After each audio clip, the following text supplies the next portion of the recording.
I think in our current Western society, body and mind have been very disconnected. And in fact, the last decade or so was the decade of the brain. All these advances in neuroimaging has really highlighted the importance of the brain.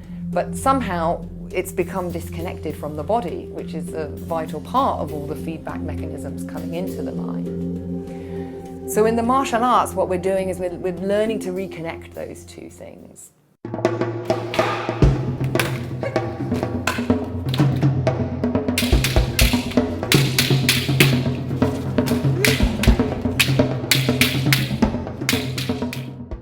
My name's Sia, I'm 17, from Iran, and I do Taekwondo mainly. Hi, my name is Tammy Parlow. I teach Hapkido, which I've been doing since I was 12. My name is Arthur Antoniadis, and I teach Tai Chi and Kempo Tai Chi. My name is Dr. Tamara Russell. I'm a clinical psychologist, martial artist, and I also have a background in neuroscience. Many people think that martial arts is just about fighting. In actual fact, this is totally not what martial arts is about. It is a training, it is an art form. It's a lifelong practice of self-development. All martial arts are different, but they all have one thing in common that not a lot of people see in martial art. It's a martial art is not a sport. Martial art, if practiced properly, should be a way of life. The first aspect of the martial arts that allows you to connect with the mind in the early stages of training is definitely breaking through the pain barrier and being able to cope with the physical discomfort that the training brings with it. It's often about learning what are the physical limits and how I can then engage the mind to move through those barriers and do things that you maybe thought you wouldn't be able to do. In the later stages, the mind more comes into play because you're learning to pay attention to where the mind is when you're training. I think the mental side of the martial arts is exceedingly important.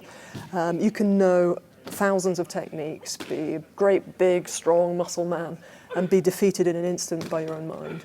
If you can't control your own fear, your own anxiety, your own arrogance and so forth, then you can't use any of the techniques. So actually being in control of your own mind is much more important than actually the physical techniques that we're learning.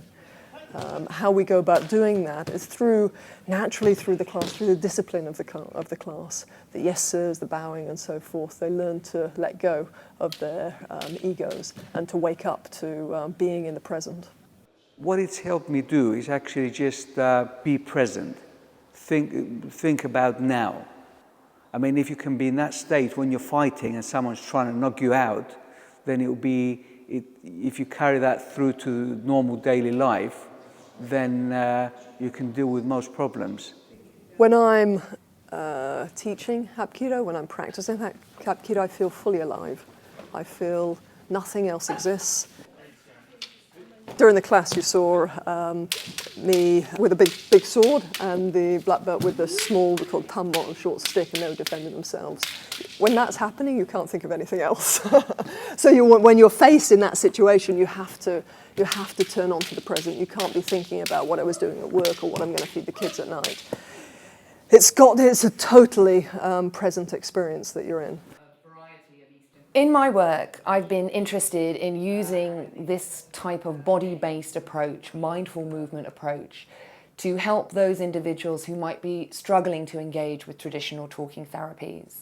So these are individuals that may be at the slightly more severe end of the spectrum of psychosis, schizophrenia and bipolar. I've done some small-scale studies, pilot evaluations, working with the inpatients at the Maudsley Hospital. And these participants have described quite profound experiences where they've been able to come out of their head, where they've been absorbed and engaged and caught up in a struggle with voices or negative thoughts, and had a very different experience of themselves by being in the body and just grounding themselves back in the raw sensations of the body. I'm really excited about the future of both martial arts in the West and cognitive neuroscience, because I think this increased interest in the body, and particularly how the body is expressed in the mind, is really going to bring some interesting challenges and opportunities in the future.